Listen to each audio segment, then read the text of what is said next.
BJP अध्यक्ष पद की अंतिम घड़ी, कौन है वो नाम जो बार बार फाइनल होकर रुक जा रहा है? क्या मनोहर लाल खट्टर बनेंगे नए अध्यक्ष? एक नाम बार बार आता है, कभी फाइनल होता है, फिर अचानक रोक दिया जाता है, फिर दोबारा चर्चा में लौट आता है। कभी संजय जोशी, कभी शिवराज सिंह, कभी बीएल संतोष और अब मनोहर लाल खट्टर। आरएसएस और मोदी दोनों से करीबी, लेकिन फिर भी नाम बार बार अटका क्यों? क्या भाजपा अध्यक्ष पद को लेकर आरएसएस और मोदी गुट के बीच चल रही रस्साकशी अब अंतिम मोड़ पर पहुंच गई है? आज की ये स्टोरी एक ऐसी अंदरूनी राजनीतिक कहानी है जहां सत्ता के गलियारों में बैठा हर नेता सांस रोककर इंतजार कर रहा है उस एक नाम का जो पार्टी का भविष्य तय करेगा। मई 2025 का आखिरी हफ्ता चल रहा है। बीजेपी का अध्यक्ष पद खाली पड़ा है और पार्टी का हर कार्यकर्ता, मंत्री, सांसद और आरएसएस का हर प्रचारक सिर्फ एक सवाल पूछ रहा है, नाम कब फाइनल होगा? कई बार खबर आई कि फैसला हो गया है। एक दिन मीडिया में खबर चली, शिवराज सिंह चौहान का नाम तय। अगले दिन उसी नाम को नकार दिया गया। फिर खबर आई बीएल संतोष के नाम पर आरएसएस तैयार, लेकिन प्रधानमंत्री कार्यालय से ठंडी प्रतिक्रिया आ गई। इसके बाद चर्चा में आया तीसरा नाम, संजय जोशी। ये नाम जैसे ही बाहर आया, पूरे मोदी खेमे में खलबली मच गई, क्योंकि वही संजय जोशी हैं जिनके साथ नरेंद्र मोदी का रिश्ता कभी तल्ख और कभी कटु रहा। और अब एक नया नाम, मनोहर लाल खट्टर। खट्टर की एंट्री। खट्टर का नाम अचानक ही चर्चा में नहीं आया। मार्च 2025 में जब उन्होंने हरियाणा के मुख्यमंत्री पद से इस्तीफा दिया तो इसे नियमित सत्ता परिवर्तन बताया गया, लेकिन असली कहानी कुछ और थी। खट्टर, जिन्होंने मोदी के साथ गुजरात में 90s के दौरान संगठन में काम किया, आरएसएस की नज़रों में आज भी एक भरोसेमंद नाम है।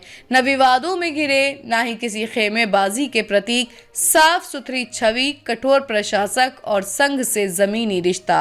आरएसएस के एक वरिष्ठ पदाधिकारी ने गुप्त रूप से कहा था, खट्टर वो नाम है जो मोदी और संघ दोनों के लिए स्वीकार्य हो सकता है। नाम क्यों अटकता रहा? अब सवाल यह है कि जब खट्टर इतने आदर्श कैंडिडेट हैं तो नाम अब तक घोषित क्यों नहीं हुआ? क्योंकि बीजेपी का अध्यक्ष सिर्फ एक पद नहीं, ये 2029 की सत्ता की दिशा तय करेगा। मोदी शाह चाहते हैं कि नया अध्यक्ष पूरी तरह उनकी लाइन पर चलने वाला हो, जबकि संघ चाहता है कि संगठन को स्वायत्तता दी जाए। आरएसएस को लगता है कि पार्टी सिर्फ प्रधानमंत्री कार्यालय से नहीं चलनी चाहिए। वहीं मोदी कैंप चाहता है कि 2026 में होने वाले राज्यों के चुनाव और 2029 की तैयारी के लिए पूरी तरह लॉयल अध्यक्ष चाहिए। और यहीं फंसता है मामला। दिल्ली की बैठकें और बंद दरवाजे। दिल्ली में एक के बाद एक बैठकें हुई। नागपुर में भागवत मोदी की गुप्त मुलाकात, अमित शाह और संघ महासचिव दत्तात्रेय होसबले के बीच लंबी बातचीत, बीजेपी मुख्यालय में जेपी नड्डा, बीएल संतोष और सुनील बंसल की सीक्रेट मीटिंग, मनोहर लाल खट्टर की चुपचाप दिल्ली एंट्री। इन सभी बैठकों में एक बात कॉमन थी, नया अध्यक्ष तय किया जा रहा था। सूत्र बताते हैं कि खट्टर का नाम 3 बार फाइनल हुआ, लेकिन हर बार अंतिम क्षणों में कुछ बदल गया। अंदरूनी खेल। मोदी कैंप की इच्छा थी कि बीएल संतोष या सुनील बंसल जैसे काबू में रहने वाले संगठन शख्स को अध्यक्ष बनाया जाए, लेकिन आरएसएस ने सख्त ऐतराज जताया। संघ चाहता था कि ऐसा चेहरा आए जो जमीन से जुड़ा हो, चुनाव जीतने का अनुभव रखता हो और संगठन को समझता हो। यही वजह थी कि शिवराज जोशी और फिर खट्टर जैसे नाम सामने आते रहे। मोदी ने संजय जोशी के नाम पर सीधे इनकार कर दिया। शिवराज को लेकर संघ खुद उलझन में आ गया और तब बंद दरवाजों के पीछे एक बैठक में संघ ने साफ कहा, अब और देरी नहीं, अगर नाम फाइनल नहीं हुआ तो हम खुद ऐलान कर देंगे। मनोहर लाल खट्टर की वापसी। 24 मई की रात 10 बजे खट्टर को दिल्ली बुलाया गया। उनसे पूछा गया, क्या आप संगठन में पूर्णकालिक भूमिका निभाने के लिए तैयार हैं? खट्टर का जवाब था, अगर पार्टी आदेश दे तो मैं हर भूमिका निभाने को तैयार हूं। उसके बाद से भाजपा मुख्यालय में हलचल तेज हो गई। अगले दिन आरएसएस और मोदी कैंप के बीच एक अंतिम फॉर्मूला तय हुआ। खट्टर को अध्यक्ष बनाया जाएगा। टीएल संतोष को महासचिव संगठन बने रहने दिया जाएगा। सुनील बंसल को 2026 के यूपी चुनाव की जिम्मेदारी दी जाएगी। बस औपचारिक घोषणा बाकी है। क्या हो सकते हैं नतीजे? अगर खट्टर अध्यक्ष बनते हैं तो इसके कई प्रभाव होंगे। संघ और मोदी गुट दोनों को स्वीकार्य चेहरा मिलेगा। हरियाणा, पंजाब और दिल्ली क्षेत्र को एक नया राजनीतिक केंद्र मिलेगा। 2029 के लिए आरएसएस समर्थित लंबी रणनीति तैयार की जा सकेगी। मोदी खुद को लोकसभा फोकस्ड और खट्टर को पार्टी फोकस्ड दिखा पाएंगे, लेकिन सबसे बड़ा असर होगा बीजेपी की आंतरिक शक्ति संतुलन में। अब जब मई का अंतिम सप्ताह खत्म होने को है तो हर नजर बस एक ऐलान पर टिकी है। भारतीय जनता पार्टी का नया अध्यक्ष कौन होगा? और अगर सूत्रों की माने तो नाम फाइनल है, मनोहर लाल खट्टर। एक ऐसा चेहरा जो दो ध्रुवों के बीच पुल बन सकता है, एक ऐसा नेता जिसे न संघ नकारता है न मोदी। लेकिन अंतिम घोषणा से पहले एक और ट्विस्ट होगा या नहीं, इसका जवाब इस हफ्ते मिल जाएगा। जी नमस्कार, मैं अजय वर्मा और आप देख रहे हैं न्यूज नशा। हम आपके पास एक बहुत ही महत्वपूर्ण मुद्दे के साथ फिर आए हैं। भारतीय जनता पार्टी के राष्ट्रीय अध्यक्ष का चुनाव या मनोनयन, जो भी कह लें आप। देखिए, एक राष्ट्रीय पार्टी है जिसकी सरकार है केंद्र में, उसके अध्यक्ष 2020 में चुने जाते हैं। 2019 में एज एडहॉक पार्टी अध्यक्ष के तौर पे आए थे और 2020 में उनका चुनाव होता है। पार्टी अध्यक्ष का चुनाव 3 सालों के लिए होता है। 2020 से लेकर 2025 तक आज भी भारतीय जनता पार्टी के राष्ट्रीय अध्यक्ष जेपी नड्डा अध्यक्ष ही हैं, यानी कि एक्सटेंशन पे एक्सटेंशन पे एक्सटेंशन। बातें यहां तक आ रही थी कि 20 अप्रैल तक 5 राज्यों का जो बचा हुआ था 50% के लिए जरूरी, मध्य प्रदेश, वेस्ट बंगाल, गुजरात, 2 और स्टेट हैं, ये 5 राज्यों का प्रदेश अध्यक्ष का मनोनयन चुनाव हो जाएगा। उसके बाद राष्ट्रीय अध्यक्ष चुने जाएंगे और उनका नाम की घोषणा होगी। अप्रैल एंड तक कहा गया था शुरू में, फिर बातें आई कि मई तक ये चुनाव हो जाएगा। अब ये बातें सूत्रों के द्वारा आ रहा है कि मई में भी नहीं होगा, ये चुनाव टल गया। टला इसलिए क्योंकि पहलगांव पे केंद्र पूरी तरह से फोकस्ड है, पहलगांव को लेकर, जहां 26 टूरिस्ट्स को पाकिस्तानी उग्रवादियों ने, टेररिस्ट्स ने मौत के घाट उतार दिया था। कैसे घुसे, किसकी चूक थी और क्या सरकार का एक्शन है अगेंस्ट पाकिस्तान जो कि टेरर स्पॉन्सर कर रहा है कश्मीर में या देश के दूसरे कोनों में। आज की तारीख में हमारे तरफ से कुछ कार्रवाई की गई हैं और बॉर्डर पे या कश्मीर में एक्शन लिए जा रहे हैं। पर इन सारे एक्शंस के मद्देनजर ये देखा जाए तो भारतीय जनता पार्टी के राष्ट्रीय अध्यक्ष का चुनाव टल गया। भारतीय जनता पार्टी के राष्ट्रीय अध्यक्ष का चुनाव अप्रैल मई में होना था, जिसकी संभावनाएं हर अखबार में शायद 22 अप्रैल के पहले सारे चैनल और सारे अखबारों का ये सबसे बड़ी खबर थी कि नया अध्यक्ष कौन बनेगा। नए अध्यक्ष के नाम पे संजय विनायक जोशी, मनोहर लाल खट्टर, नितिन गडकरी, ये 3 बहुत ही स्ट्रॉन्ग रेस में थे। इसके अलावे 8 और नाम थे, जैसे कि शिवराज चौहान हो गए, सुनील बंसल हो गए, धर्मेंद्र प्रधान हो गए, रघुवर दास हो गए, स्मृति ईरानी का भी नाम था, बनाती श्रीनिवासन का नाम था, तनिक्षी स्वामी नारायणन का नाम था, डी पुंडेश्वरी का नाम था। इसके अलावा बहुत सारे नाम थे। अखबारों ने रंग रखा था फ्रंट पेज कि अध्यक्ष कौन बनेगा और शायद अप्रैल मई तक घोषणा भी होनी थी। क्या कारण है? मोदी जी क्यों पार्टी के अध्यक्ष का, मोदी जी ही नहीं, भारतीय जनता पार्टी क्यों पार्टी अपने अध्यक्ष का नाम घोषित नहीं करना चाह रही? इतने सालों तक, इतने महीनों तक इस पे इंतजार पूरे देश की नजर होते हुए भी अध्यक्ष का चुनाव या मनोनयन अभी तक नहीं हुआ है, नाम का खुलासा नहीं हुआ है और ये टला जा रहा है। और एक्सटेंशन पे हैं हमारे भारतीय जनता पार्टी के प्रेजेंट राष्ट्रीय अध्यक्ष जेपी नड्डा साहब, जो कि केंद्र में मंत्री भी हैं। भारतीय जनता पार्टी के हिसाब से एक आदमी 2 पोस्ट पे नहीं रह सकता, फिर इतने महीनों तक कैसे है, पहला सवाल। दूसरा सवाल, राष्ट्रीय अध्यक्ष के पद के लिए क्यों अभी तक मनोनयन या चयनित नहीं किया गया है? कोई क्या कारण हो सकता है? क्या संघ और भारतीय जनता पार्टी के रस्साकसी जिसको कहते हैं टग ऑफ वॉर का कारण है ये, या फिर कहीं ना कहीं कोई खेल है? और पहलगांव का इशू सामने आ गया तो फर्दर डिले होना लाजमी है, वाजिब है एक तरह से कहा जाए तो। पहला देश फिर पार्टी की बात आती है, चलिए ठीक है, पर इतने दिनों तक कोई भी ऐसा इशू नहीं था। सडनली एक इशू आता है और फिर फर्दर एक्सटेंशन दिए जाने की संभावना है जेपी नड्डा साहब को, राष्ट्रीय अध्यक्ष भारतीय जनता पार्टी को। शायद ये हिस्ट्री होगा, शायद इतिहास भारतीय जनता पार्टी लिखने जा रही है एक राष्ट्रीय अध्यक्ष के एक्सटेंशन को लेकर। हम चलते हैं अपने वरिष्ठ पत्रकार प्रशांत शरण जी के पास, उन्हीं से पूछते हैं कि ये कहाँ तक इम्पैक्ट डालेगा आने वाले चुनावों में, बिहार में, आपके बंगाल में या साउथ के कुछ स्टेट्स में। क्यों अध्यक्ष का मनोनयन या चुनाव नहीं हो पा रहा है? क्या पहलगांव को लेकर ये डिले राष्ट्रीय पार्टी के लिए कितना उचित है? जी प्रशांत जी। पार्टी अध्यक्ष के चुनाव में आप देख रहे होंगे कि पहली बार संघ परिवार का सीधा हस्तक्षेप है। ये फर्स्ट टाइम जब प्रधानमंत्री मोदी नागपुर पहुंचे तो इससे ये साफ है कि संघ परिवार अब धीरे धीरे पार्टी पर दबाव बनाता जा रहा है।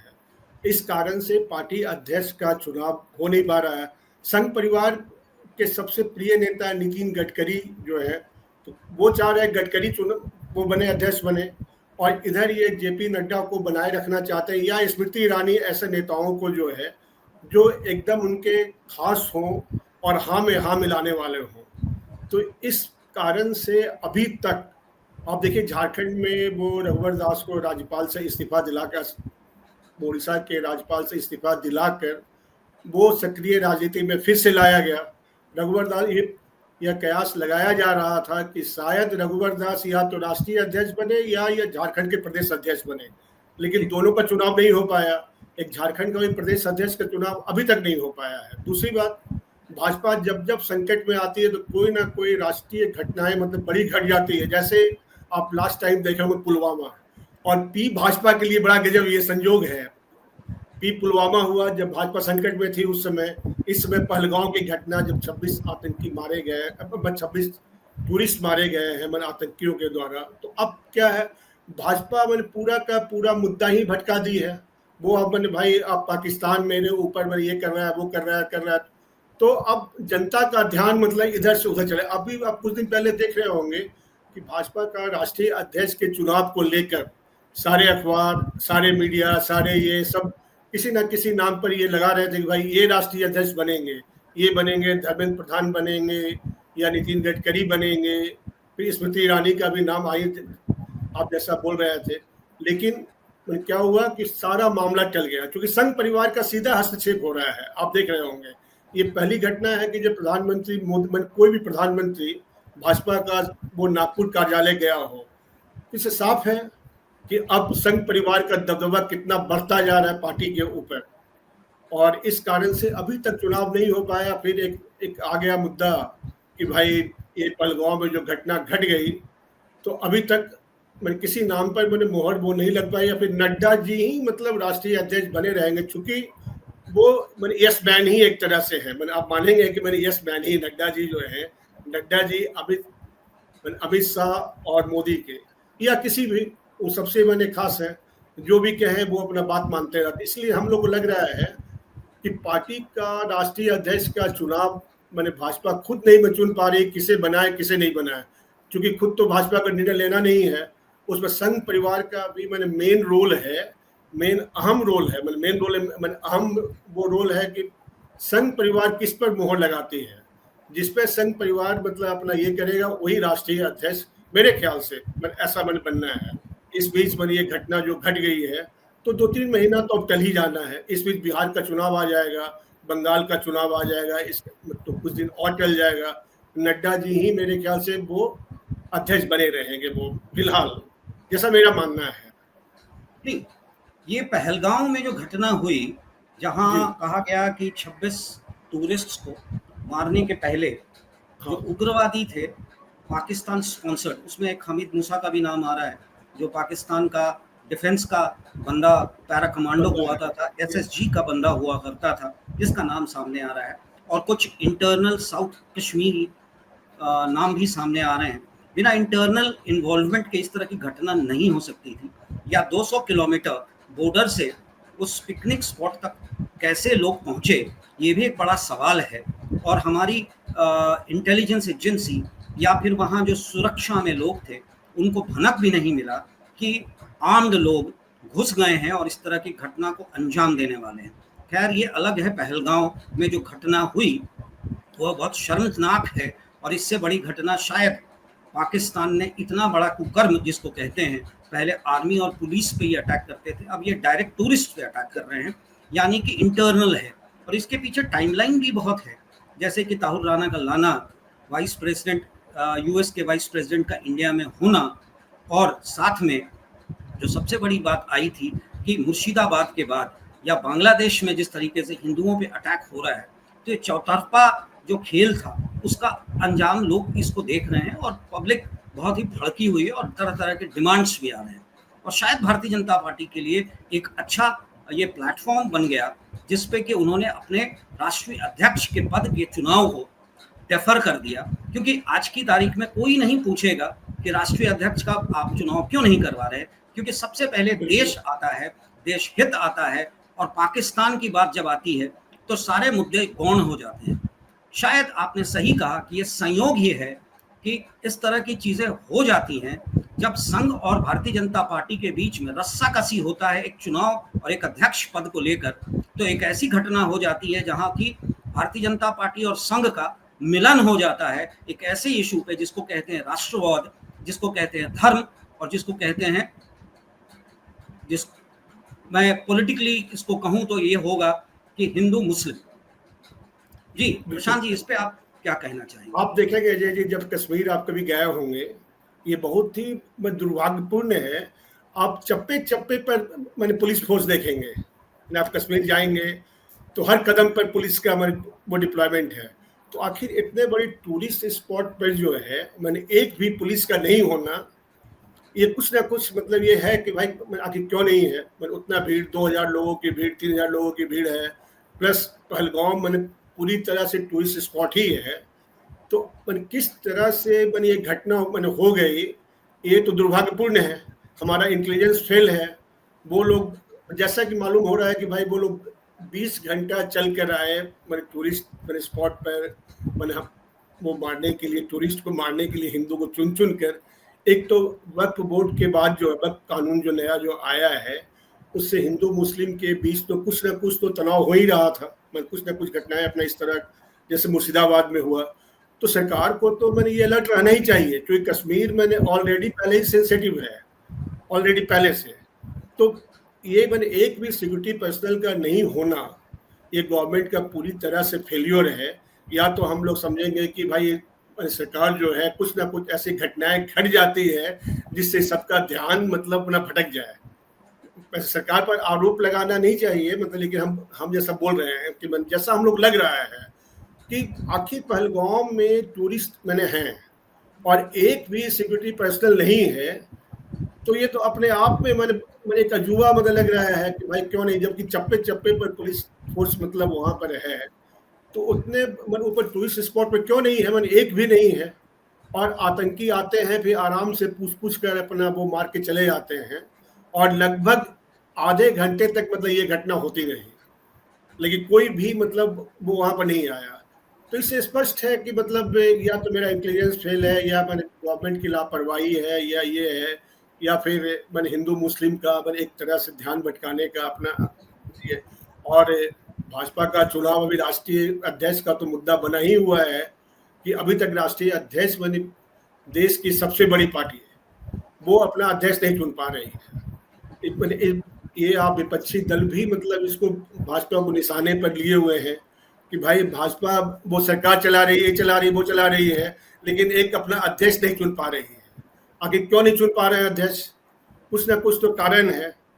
पहले तो इस तरह का नहीं होता था, लेकिन इस बार आप 2-3 साल से देख रहे होंगे कि संघ परिवार का अचानक जो है वो पार्टी के ऊपर दबाव बढ़ा है।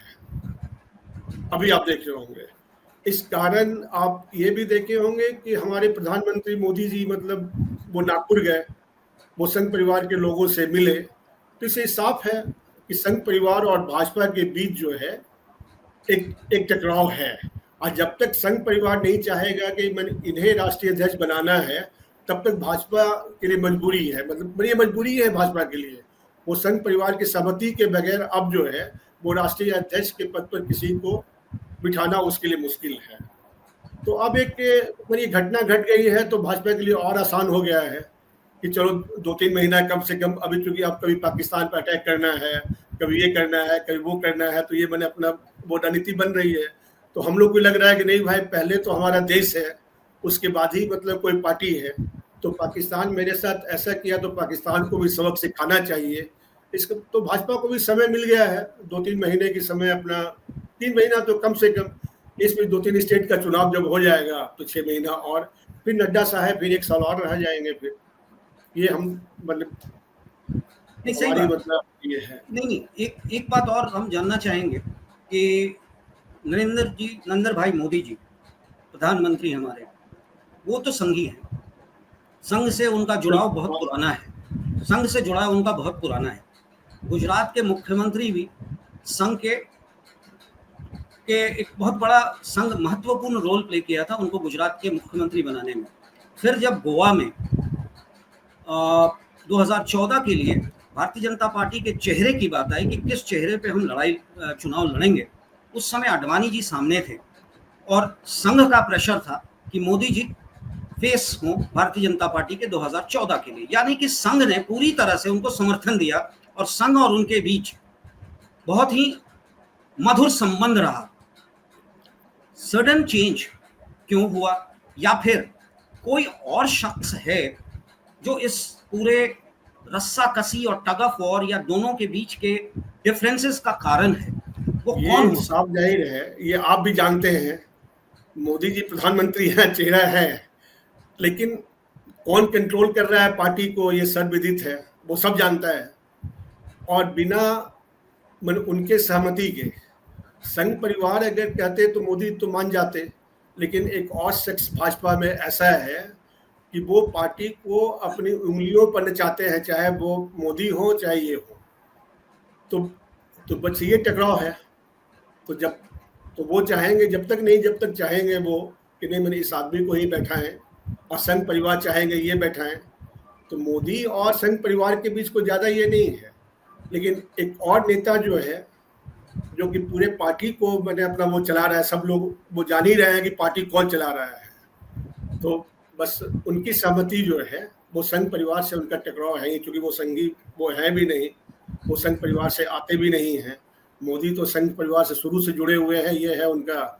लेकिन जब तक एक और नेता के साथ समन्वय नहीं बन जाता है संघ परिवार का, तब तक ये मुश्किल है कि पार्टी का राष्ट्रीय अध्यक्ष कौन बनता है। इसमें वो टकराव बनता रहेगा। और मोदी और वो तो चाहेंगे, मोहन भागवत जी चाहेंगे या उनकी वो संघ परिवार चाहेंगे कि ये बन जाए, लेकिन जब तक वो शख्स नहीं चाहेंगे तब तक, और उन्हीं के सहमति के बाद ही पार्टी का कोई राष्ट्रीय अध्यक्ष बन सकता है। क्योंकि राष्ट्रीय अध्यक्ष कोई भी हो, लेकिन सर्वे सर्वा पार्टी के वही है। तो जब तक बात यहाँ तक आ गई थी, 2 बड़े नाम संजय विनायक जोशी और नितिन गडकरी का जब नाम मीडिया में, जो मैं मीडिया की बात कर रहा हूँ, जिस तरह से मीडिया ने उसको प्रसारित किया, प्रोजेक्ट किया कि संजय विनायक जोशी का जब नाम आया तो उन्होंने डायरेक्ट उसको इक्वेशन डाल दिया मोदी जी के साथ।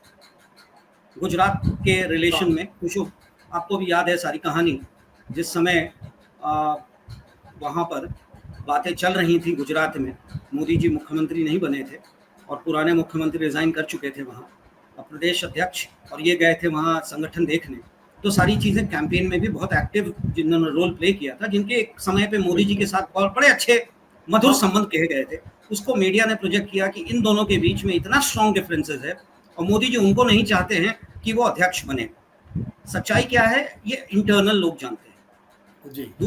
दूसरा नाम नितिन गडकरी के बारे में भी हमारे मीडिया, टेलीविजन पर्टिकुलरली, ने ऐसा प्ले किया कि अगर वो आ गए तो डिप्टी प्राइम मिनिस्टर या मोदी जी की जगह पे वो बैठ जाएंगे, और एक क्रिएट करने की कोशिश की गई, नितिन वर्सेस मोदी, संजय जोशी वर्सेस मोदी। जबकि मोदी जी का संघ के साथ उठना बैठना है, भले ही कम जाते हैं, बहुत कम गए हैं, हाँ, पर बातचीत और विचारधारा, क्योंकि 370 देख लें, अयोध्या देख लें, ट्रिपल तलाक देख लें, जितने मुद्दों पे मोदी जी ने कार्य किया वो संघ के ही मुद्दे हुआ करते हैं। बिल्कुल। आज भी पहलगांव में जिस तरह का एक्शंस लिया जा रहा है और जिस तरह का बयान आ रहा है वो एक संघी का ही बयान है। तो ऐसे बयानों के बाद संघ और मोदी के बीच जो डिफरेंसेस को क्रिएट किया गया या प्रोजेक्ट करने की कोशिश की जा रही है और उसके कारण राष्ट्रीय अध्यक्ष का पद एक्सटेंशन पे जा रहा है, तो आपने सही कहा कि कोई है उसके पीछे, सर्वविदित है, हम नाम ना लें उसका तो बेहतर है, पर हर कोई समझता है, हर कोई जानता है। तो ऐसे में भारतीय जनता पार्टी की स्थिति 2024 तो इन्होंने निकाल लिया, 2029 तक क्या होगा, क्योंकि आपस में आप अगर डिफरेंसेस रखेंगे तो विपक्ष को ही फायदा मिल रहा है, विपक्ष इसी पे खेल रहा है। और विपक्ष को एक समय आप कहते थे कि आप अध्यक्ष बनाते हैं परिवार से, अध्यक्ष उसी को बनाते हैं जो आपका यस मैन हो। आज तो यही बातें भारतीय जनता पार्टी के साथ भी लागू हो रही है, इस पे आपका क्या कहना है? भाजपा भी अब यस मैन को ही चाहता है। आप उत्तर प्रदेश का चुनाव देख लीजिए, लोकसभा का चुनाव, योगी मतलब क्या बताया कि हम जो टिकट जिसको देना चाह रहे थे वो उन नामों को लोग काट दिए, जिसके कारण यूपी में सबसे ज्यादा नुकसान हुआ भाजपा को। तो इस कारण से मतलब ये मेरे साफ है कि अब भाजपा में भी अब वो अनुशासित पार्टी अब नहीं है, अंदर अंदर बहुत टकराव है और ईगो वो क्लैश जो है वो 2-3 नेताओं के बीच बहुत ज्यादा है। योगी को हटाने के लिए वो जी तोड़ कोशिश कर रहे थे कि योगी हट जाए, मौर्य मतलब बन जाए, वो सीएम बन जाए, लेकिन एक बार फिर मोदी के दबाव के कारण क्या योगी रह गए, लेकिन पार्टी के भीतर अंदरूनी कलह बहुत है। क्योंकि आप देखो वन मैन पार्टी ही मतलब ये है, कांग्रेस पर सब आरोप खुद लगाते हैं कि भाई वो परिवार की पार्टी है, लेकिन ये भी वन मैन पार्टी ही मतलब धीरे धीरे है। एक आदमी के आज्ञा के बिना किसी का मतलब कोई चलता नहीं है कुछ भी। आप किसी को टिकट देना हो, किसी को वहां जाना हो, किसी को यहाँ जाना हो, जब तक एक आदमी का वो नहीं सहमति होगा तब तक नहीं हो सकता है। इसलिए संघ परिवार की बात तो अब छोड़ दीजिए, संघ परिवार तो क्या दबाव बनाए हुए हैं ही है, लेकिन जब तक वो उनकी सहमति नहीं होगी, अपने संघ परिवार चाह रहे नितिन गडकरी को बनाए अपना अध्यक्ष पद पर बोला है। भाजपा को डर लग रहा है कि नितिन गडकरी अगर अध्यक्ष बन जाएंगे तो प्रधानमंत्री के रेस में भी आ जाएंगे, तो ये उन लोगों को पच नहीं पा रहा है। वो भी पार्टी जो है वो ऐसा नहीं कैडर पार्टी अब नहीं रहा, पहले वो कैडर पार्टी था। जब वाजपेयी जी लोग थे, जब ये थे तो कैडर से अपना चुनाव होता था। आप देखिए ना, अभी मंडल का चुनाव नहीं हो पाया, ये चुनाव नहीं हो पाया, तो आप समझ सकते हैं कि किस तरह का यहाँ भी है। जिला अध्यक्ष का अपने नॉमिनेशन के आधार पर हो गया कि भाई ये जिला अध्यक्ष होंगे, ये होंगे, क्योंकि वो राष्ट्रीय अध्यक्ष का चुनाव कराना था। 50% जगहों का चुनाव हो जाना बहुत जरूरी था, तभी राष्ट्रीय अध्यक्ष। जब भाजपा देख लिया कि ये नहीं हो पा रहा है, तो संजोग से घटना घट गई, तो भाजपा को एक मौका भी मिल गया कि कुछ दिनों के लिए अब ये इस पर विराम लगा दिया जाए। तो ये विराम लग गया। देखिए फिर बाद में भविष्य क्या होता है, कौन राष्ट्रीय अध्यक्ष बनते हैं, किसकी सहमति से बनते हैं, संघ परिवार हावी रहेगा या वो गुजरात का वो शख्स की सहमति से अपना कोई राष्ट्रीय अध्यक्ष बनेंगे। चलिए, ये सहयोग है कि पहलगाम आ गया और अध्यक्ष पद एक्सटेंडेड हो गया। हाँ, खैर समय के साथ चुनना तो पड़ेगा ही। अब इंतजार है लोगों का कि राष्ट्रीय अध्यक्ष कौन होगा। जाते जाते एक अंतिम सवाल मैं आपसे लेना चाहूँगा, जो कि इस अध्यक्ष पद से अलग है, वो है पहलगाम से रिलेटेड।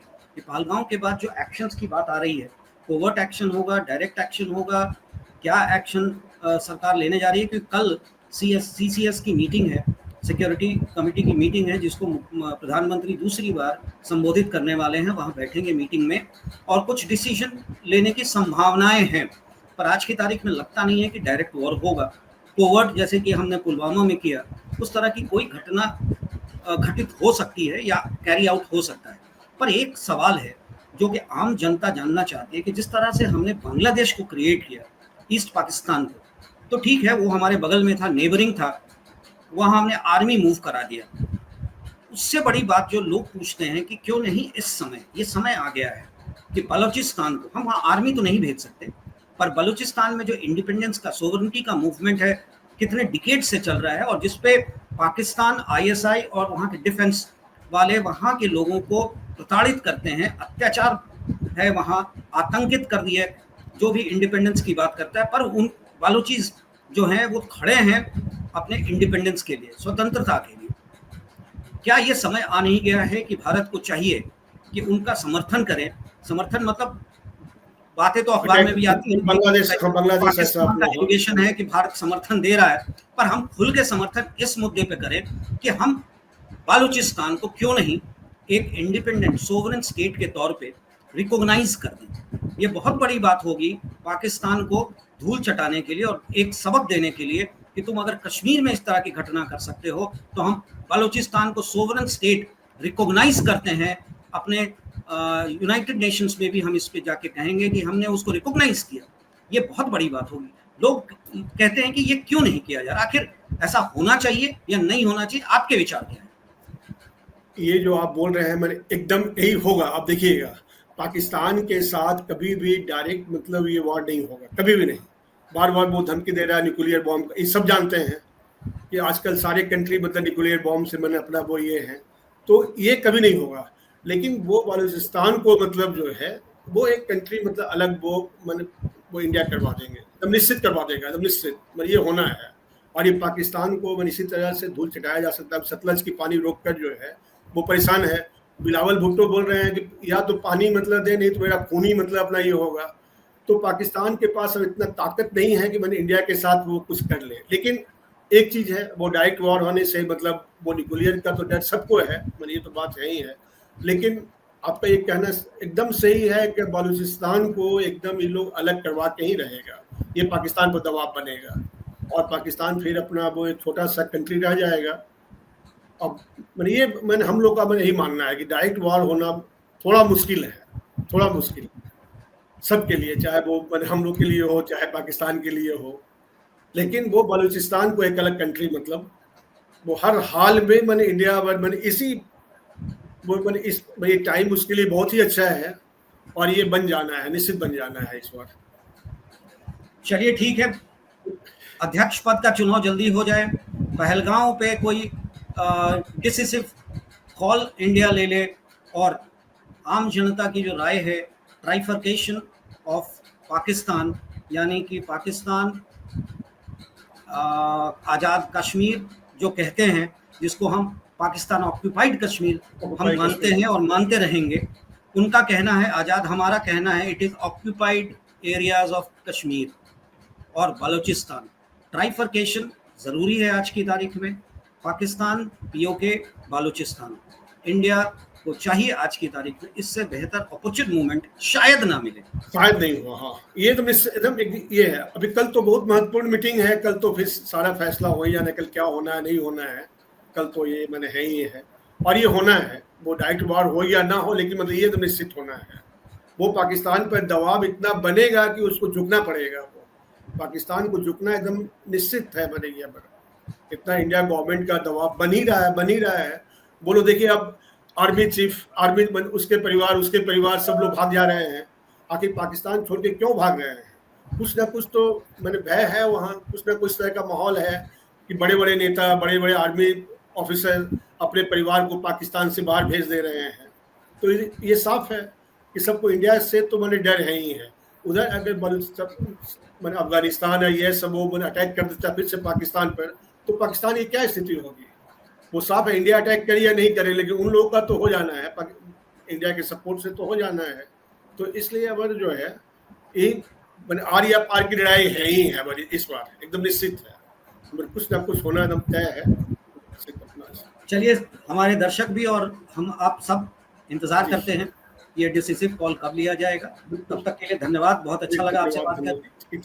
धन्यवाद। और आप हमसे जुड़े रहने के लिए सब्सक्राइब करें YouTube पर, फॉलो करें Twitter पर और लाइक करें Facebook पर। और ज्यादा जानकारी के लिए आपको टाइप करना होगा सिर्फ न्यूज़ नशा।